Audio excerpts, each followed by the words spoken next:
नमः सिद्धेभ्य। नमो जीर्णाणम। सभी को सादर शुद्धात्म वंदन।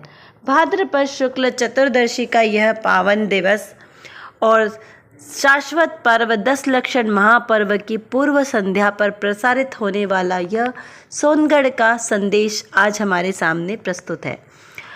इस पर्युषण महापर्व की पूर्व संध्या पर जो हमें ये संदेश प्राप्त हुआ है यह पूजा संग्रह से लिया गया है और इसमें 10 लक्षण की जो पूजन है उसी की कुछ पंक्तियाँ यहाँ पर संदेश के रूप में दी गई है।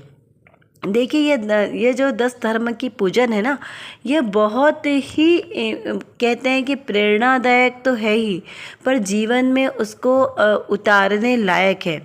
सिर्फ इन पूजा की पंक्तियों का ही हम स्वाध्याय करें तो हमारे जीवन में सम्यक दर्शन निश्चित ही प्रकट हो जाएगा।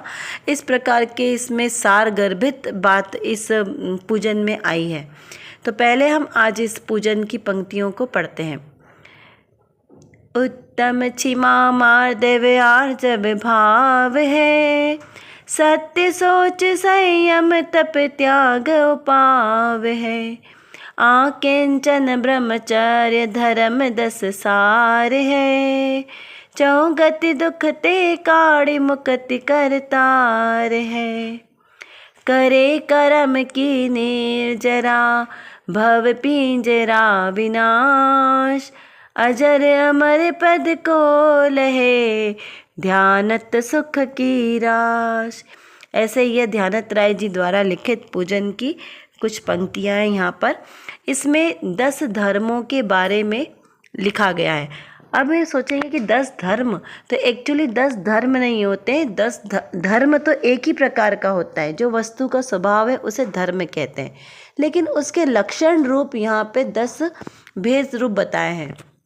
उसमें भी देखिए, अगर हम इसको ध्यान से पढ़ें तो इसमें क्या लिखा है। उत्तम क्षमा यानी कि उत्तम क्षमा, मार्दव यानी सरलता, आर्जव यानी कि कोमलता। ये कैसे हैं? भाव है, आत्मा के भाव है। अब देखिए, जो क्रोध कषाय होती है उसके अभाव में क्या होगा? उत्तम क्षमा प्रकट होगा। फिर उसके बाद मान कषाय के अभाव में सरलता प्रकट होगी। फिर मायाचारी यानी छल कपट के अभाव में आर्जव यानी कोमल परिणाम प्रकट होंगे। और लोभ कषाय, चौथे नंबर की कषाय लोभ कषाय ना, तो उसके अभाव रूप शौच प्रकट होगा यानी पवित्रता प्रकट होगी। इसी तरह सत्य सोच संयम और तप त्याग, इसे उपाव यानी उपाय कहा है। काहे के उपाय? तो धर्म के उपाय, धर्म धारण करने के उपाय हैं। फिर आकिंचन और ब्रह्मचर्य, ये दोनों कैसे हैं? धर्म के सार है। जो ये हमारा आत्मा का स्वरूप जो है ना धर्म, उसका सार रूप क्या है? तो आकिंचन और ब्रह्मचर्य। अब आकिंचन्य का अर्थ समझे तो क्या हो गया? आ यानी नहीं, और किंचन यानी किंचित मात्र भी, तो किंचित मात्र भी परिग्रह नहीं हो उसे कहा आकिंचन्य। फिर ब्रह्मचर्य यानी ब्रह्म यानी आत्मा, और चर्य मतलब उसमें चर्या करना, तो अपने ही ब्रह्म स्वभाव में चर्या करना, वह कैसा हुआ? ब्रह्मचर्य। तो इस प्रकार ये जो 10 हैं ये 10 लक्षण रूप धर्म हैं। धर्म के ही 10 लक्षण हैं जिन्हें हम प्रतीक रूप में इन 10 दिनों में इनको हम एक एक दिन में एक एक पर्व की भावना भाते हैं, धर्म की भावना भाते हैं। तो इसका ये मतलब नहीं है कि एक दिन में एक ही धर्म आपको इसका लक्षण रूप जो है इसको अपनाना है, बल्कि ये तो हमारे जीवन में प्रति समय 10 एक साथ ही धारण होते हैं। जैसे महामुनिराज होते ना, वे इन 10 लक्षण रूप धर्म की साधना करते हैं, तो एक एक दिन साधना नहीं करते, प्रतिदिन उनकी सभी एक साथ साधना होती है। तो इस प्रकार यहाँ पे ये हमें 10 धर्म के लक्षण रूप यहाँ पे 10 कहे हैं, जिनकी हमें अभी इन 10 लक्षण धर्मों में इनकी विशेष रूप से आराधना करेंगे। फिर आगे क्या लिखा है? करे कर्म की निर्जरा।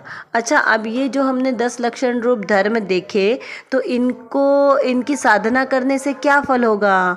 तो यहाँ पे क्या बताया कि करे कर्म की निर्जरा, ये जो मेरी आत्मा का स्वभाव है, 10 लक्षणी रूप मेरी आत्मा का जो स्वभाव है, ये क्या करने वाला है? कर्मों की निर्जरा करने वाला है। और फिर क्या करेगा? भव पिंजरा निवास, ये जो भव सागर रूपी जो पिंजरा है ना, जेल, पिंजरे में क्या होता है, पक्षी कैद होता है ना, ऐसा ही जो ये मेरे आत्मा है ये क्या हो गया, इस पिंजरे में, इस शरीर में कैद हो गया। क्योंकि मुझे ये मनुष्य भाव की आयु मिली है ना, तो जब तक मेरे को इस मनुष्य भाव की आयु मिली है तब तक इस देह का मुझे संयोग लेना ही पड़ेगा। तो ये कैसा है, वह पिंजरे की तरह है। तो इस भाव पिंजरे का विनाश करने के लिए ये 10 लक्षण रूप धर्म आवश्यक है। फिर क्या कहा, अजर अमर पद को लहे।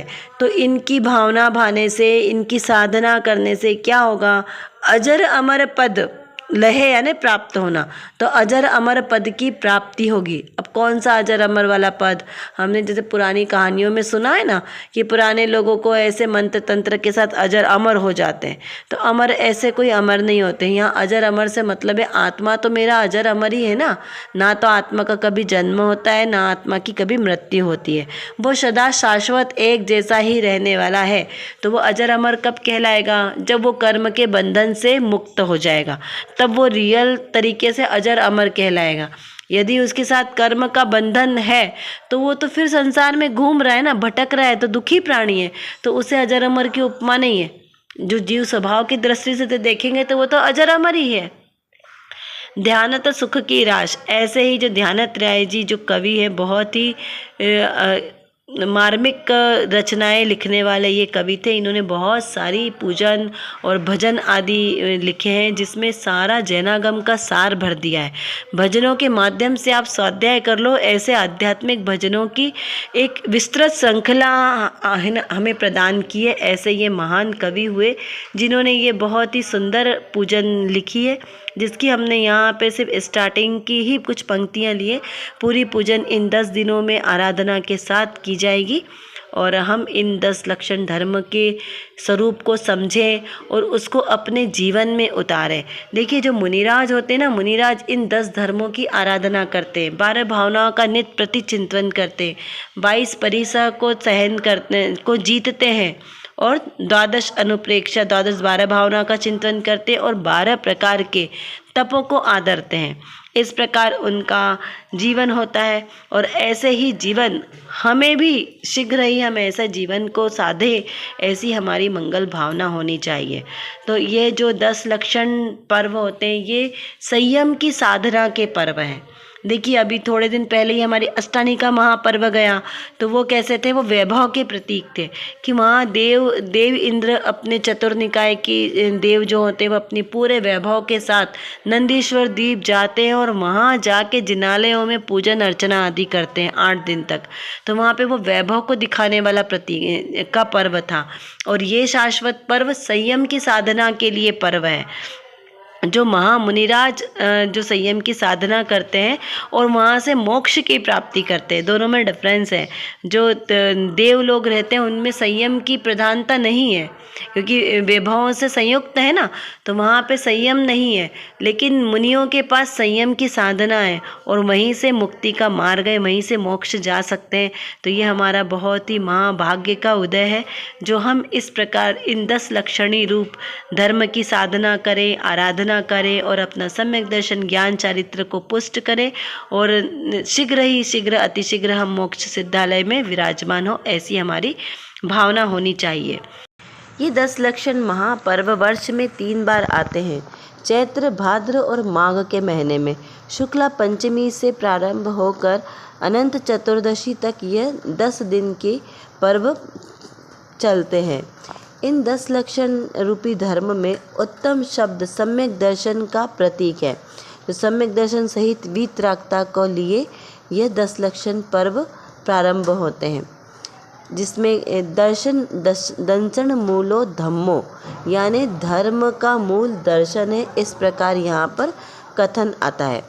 अब अगर हम देखें तो इसमें सबसे पहले दर्शन शब्द आता है। आप सब जगह भी देखेंगे ना, दर्शन 16 कारण भावनाओं में, उसमें भी सबसे पहली प्रतिमा कौन सी है, तो दर्शन प्रतिमा। सम्यक दर्शन, सम्यक ज्ञान, सम्यक चारित्र में देखें तो सबसे पहला दर्शन। तो सब में दर्शन की क्यों महत्व है, तो दर्शन जो है वो श्रद्धा का रूप है। श्रद्धा यदि हमारी सही होगी तो आगे की सारी क्रियाएं हमारी सही चलेगी, इसलिए सब में सबको दर्शन को सबसे प्रथम में लिया गया है। तो हमें यहाँ पे इसको इस तरीके से भी हम समझ सकते हैं कि जो दर्शन है वो कैसा है, मूल है। कैसे, जैसे वृक्ष की जड़ हमें दिखाई नहीं देती और ऊपर वृक्ष फलता है, वैसे ही मुनिराजों के जीवन में मूल में तो सम्यक दर्शन है और सम्यक दर्शन का मूल आत्मा यानी ज्ञायक स्वभाव है। अब जब ऊपर से जिसके अंदर में सम्यक दर्शन पल्लवित हो गया है, उसके बाद में ऊपर से समता, संयम, क्षमा, धैर्य और उत्तम समाधि जो धर्म है, उत्तम क्षमा, मार्दव, आर्जव, सत्य, सोच इत्यादि सब इनको लेना। ये सब कैसे होते हैं, ऊपर फलित होते हैं। वृक्ष की तरह गुण तो उसमें प्रकट दिखते हैं। कब दिखते हैं, जब हमारी चित्त भूमि सरल हो।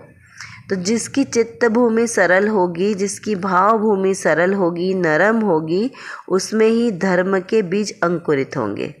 क्या कहा, धर्म के बीज अंकुरित कब होंगे, जब हमारी भाव भूमि नरम होगी। और उसके बाद ये भाव भूमि नरम कैसे होगी, तो ये 12 भावनाओं का चिंतन करना प्रतिक्षण, ऐसा नहीं कि कभी कभी करना है। जनरली क्या करते हैं हम कि 12 भावनाओं का चिंतन कब करते हैं, जब किसी की मृत्यु आदि हो जाती है, कोई वैराग्य का प्रसंग होता है, तब 12 भावनाओं का चिंतन करते हैं। तो ऐसा नहीं है कि 12 भावनाओं का चिंतन ऐसे विपरीत परिस्थितियों में करना चाहिए। 12 भावनाओं का चिंतन तो प्रति समय करना चाहिए, प्रति क्षण करते रहना चाहिए। इससे क्रोध को जीतने के लिए क्या है, 12 भावनाएं, क्षमा अमृत का कार्य करता है। मान से रहित होंगे तो सरलता होगी, माया कषाय से रहित होंगे तो कोमलता प्रकट होगी, लोभ से रहित होंगे तो सुचिता यानी पवित्रता प्रकट होगी। तो ये आत्मा के धर्म का बीजांकुरण होता है। काय से, ये सारे इन जो हमारे लक्षण है 10 धर्म रूप लक्षण, इनसे अपने आत्मा का बीजांकुरण होता है। और जब ये हमारी भाव भूमि नरम हुई, तब इसमें सम्यक्त का रूपी जो बीज है वो कैसे होंगे, फलित होंगे। इन 12 भावनाओं से प्रथम की जो 6 भावनाएं, ये वैराग्य परक चिंतन करने वाली है और पिछली 6 भावनाएं तत्व परक चिंतन वाली है। ये अनित्य, अशरण, संसार, एकत्व, अन्यत्व भावनाएं हमें संसार शरीर भोगों से विरक्ति प्रदान करने में संबल देती हैं।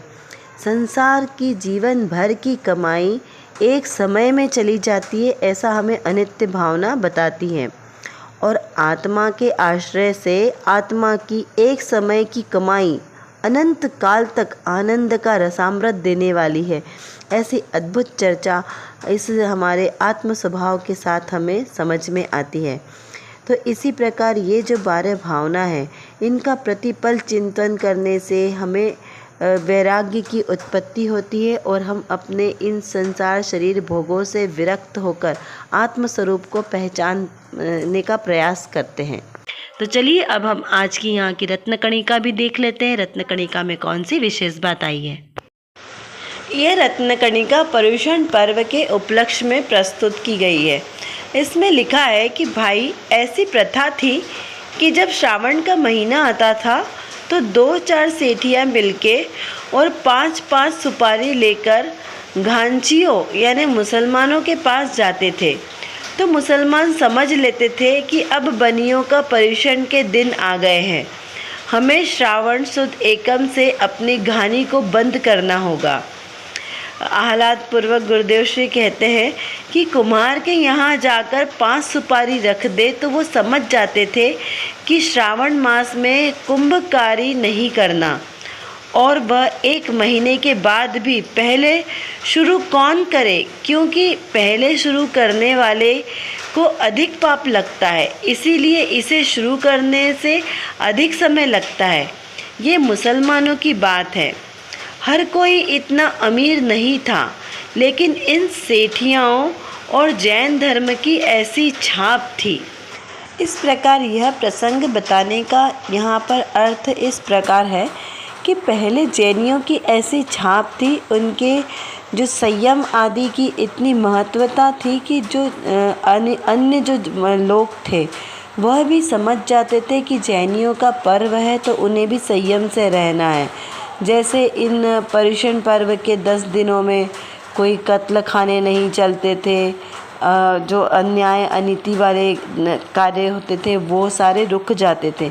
क्यों? क्योंकि जो जैन लोग थे ये पहले से ही उन्हें कुछ पैसे जाकर दे आते थे, जिससे उनको तो अपनी कमाई से मतलब है, तो वो पहले से ही पैसे लेके ये समझ जाते थे कि अभी हमको कुछ भी अन्याय वाले कार्य नहीं करना है।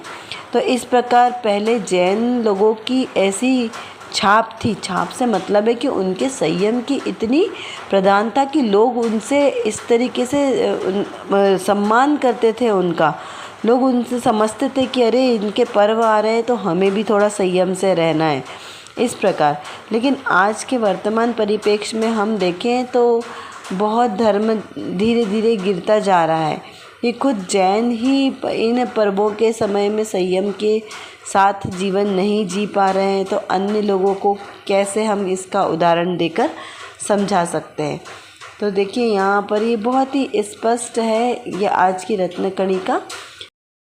अभी हम यहाँ पर इन 10 धर्म रूप जो कहे हैं इनका एक सामान्य से अर्थ समझते हैं। जैसे उत्तम क्षमा। अब यहाँ पर उत्तम शब्द तो जैसे मैंने अभी बताया कि सम्यक दर्शन का सूचक है। अब क्षमा यहाँ से हुआ क्रोध कषाय के अभाव में जो अंतर में विशुद्धि प्रकट होती है उसे क्षमा भाव प्रकट होता है, ठीक है ना। तो उसके लिए जैसे जहाँ मन उत्तम क्षमा जहाँ मन होई अंतर बाहर शत्रु न कोई। जहाँ पर अंतर मन में उत्तम क्षमा का भाव धारण होगा तब वहाँ किसी के भी प्रति किसी भी प्रकार का शत्रुता वाला भाव या राग द्वेष का भाव इस प्रकार से भाव नहीं होंगे। अर्थात उत्तम क्षमा को धारण करने के लिए जीवन की समस्त कुटिलताएं समाप्त हो जाती है, और कुटिलताओं के समाप्ति के लिए जो मानव का समस्त प्राणी जगत एक अन्यत्र मैत्री भावना को जागृत करता है। इस प्रकार इसको समझना। अब है उत्तम मार्दव धर्म। उत्तम मार्दव विनय प्रकाशे नाना भेद ज्ञान सब भाके। अर्थात उत्तम मार्दव धर्म अपने को मान व अहंकार का मर्दन हो जाता है और व्यक्ति सच्ची विनयशीलता को प्राप्त करता है। क्यों? क्योंकि मान कषाय का अभाव हो जाता है, तो विनय और नम्रता प्रकट हो जाती है। अब उत्तम आर्जव धर्म। अब उत्तम तो उत्तम का अर्थ सब जगह से एक जैसा ही लगा ना। अब यहाँ पर है उत्तम शौच धर्म, और यह जो उत्तम शौच धर्म है ये कपट के विनाश के लिए प्रेरित करता है। जैसे उत्तम आर्जव कपट मिटावे दुर्गति त्याग सुगति उपजावे। यानी उत्तम आर्जव धर्म अपनाने से मन एकदम निष्कपट और राग द्वेष से रहित हो जाता है। सरल व्यक्ति के घर में लक्ष्मी का भी स्थायी वास रहता है। चलिए अब उसके बाद आता है उत्तम सत्य। ये जो लोभ कषाय के अभाव में प्रकट होने वाला धर्म है, जो उत्तम सत्य धर्म कहलाता है। उत्तम सत्य वचन मुख बोले सो प्राणी संसार न तोले। उत्तम सत्य यहाँ क्या कहा कि जिसकी वाणी व जीवन में सत्य धर्म अवतरित होता है उससे संसार सागर की मुक्ति एकदम निश्चित हो जाती है। इस प्रकार का है ये उत्तम शौच धर्म, सत्य धर्म। अब उसके बाद आता है उत्तम शौच धर्म। उत्तम सोच लोभ परिहारी संतोषी गुण रत्न भंडारी। अर्थात जिस व्यक्ति ने अपने मन को निर्लोभी बना लिया है, संतोष धारण कर लिया है, उनका जीवन अपनी शांति और धैर्य को उपलब्ध करता है। अब उत्तम संयम। निर्वांछित पाले सो नर कर्म शत्रु को टाले। अर्थात शास्त्रों में वर्णित 12 प्रकार के तपों में से जो मानव अपने तन मन और जीवन को परिमार्जित या शुद्ध करता है उसके समस्त जन्मों जन्मों के कष्ट नष्ट हो जाते हैं। इस प्रकार हमने इसे समझना है। उत्तम त्याग। उत्तम त्याग करे जो कोई भोग भूमि सुर शिव सुख होई। अर्थात उत्तम त्याग करने वाले व्यक्ति को मुक्ति सुंदरी स्व में वरण करती है तथा देवता भी उसे नमस्कार करते हैं। उत्तम आकिंचन व्रतधारे परम समाधि दशा विस्तारे, अर्थात जिस व्यक्ति की ने अंतर बाहर यानी अंतरंग और बहिरंग इस प्रकार 24 प्रकार के परिग्रहों का त्याग कर दिया है और अपरिग्रही अवस्था को धारण किया है, वे परम समाधि अर्थात मोक्ष सुख पाने के लिए एकदम तैयार है। जैसे बोलते हैं ना, कमर कस ली है, इस प्रकार इसको समझना है। अब यहाँ पर हम देखते हैं उत्तम आकिंचन अर्थात आत्मा के सिवाय किंचित भी कुछ भी अच्छा न लगना, उसे कहा आकिंचन धर्म। या निर्ग्रंथता का नाम आकिंचन धर्म है। परिग्रह के न होने का नाम आकिंचन धर्म है। अपने को मिथ्या दृष्टि देखना सबसे बड़ा परिग्रह है। परि अर्थात चारों ओर से अपने को आत्मरूप ग्रहण करना, ये परिग्रह है। मूर्छा को परिग्रह कहा है और जागृत रहने को आकिंचन धर्म कहा। परिग्रह पाप है और पाप रहित दशा आकिंचन धर्म है। कषाय परिग्रह है और कषाय रहित दशा जो है वो आकिंचन धर्म है। जहाँ 24 परिग्रह नहीं होते हैं वहाँ आकिंचन धर्म होता है। आत्मा को छोड़कर कुछ भी ग्रहण करना परिग्रह है यानी पाप है। अपने को स्त्री पुरुष रूप देखना यह भी एक प्रकार का परिग्रह ही है। भोगों में सुख बुद्धि परिग्रह रूप पाप और आत्मा में सुख बुद्धि आकिंचन धर्म है। अब ब्रह्मचर्य उत्तम ब्रह्मचर्य मन लावे नर सुर सहित मुक्ति फल पावे, अर्थात उत्तम ब्रह्मचर्य धर्म के पालन करने वाले को मोक्ष लक्ष्मी की प्राप्ति अवश्य ही होती है।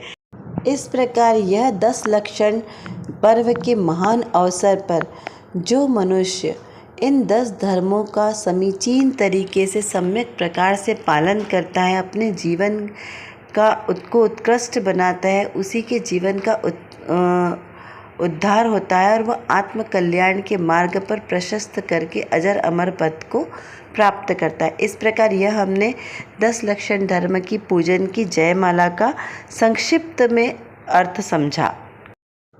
अभी हम इसी प्रकार इन धर्मों की बारंबार चिंतन करेंगे, उनके स्वरूप को समझने का प्रयत्न करेंगे। अभी हमारी क्लास को हम यहीं पर विराम देते हैं। अगली कक्षा में हम इनके एक एक विषय पर और अच्छे से इसका चिंतन करेंगे। तभी तक के लिए आप सभी को सादर जय जिनेंद्र।